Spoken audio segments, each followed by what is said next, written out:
Upande wa parking wametengeneza. Upande ya asbestos nimewaambia kesho hii asbestos yote tutatoa.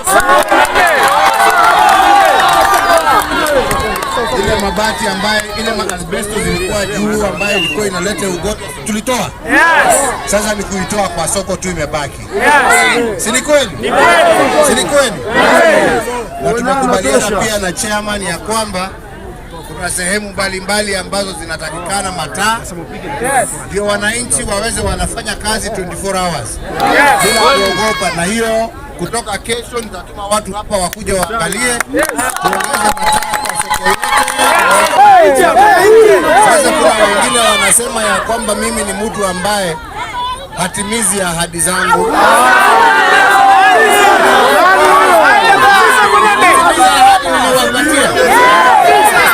Si ndio hiyo? Si ndio hiyo? Na ile ambaye imebaki soko ya nje tunataka serikali ambaye itakuja iweze iendelee ama namna gani? Sisi tunasema wa matusi tumewaachia matusi.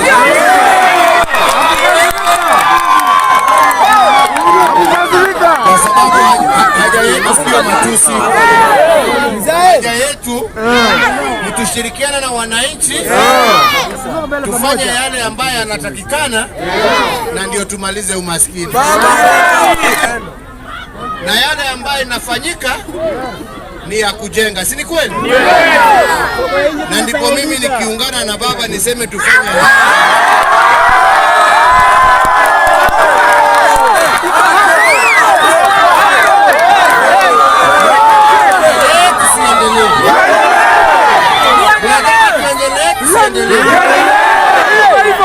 wa matusi tuachane na wao waendelee na matusi. Na ndio nawaambia msijali na msikubali mtu akuje kuwa insight. Nyinyi ishini kwa amani. Kama kuna tabu tunaiondoa kwa kuongea. Vile tuliongea na baba na tunaongea na wengine.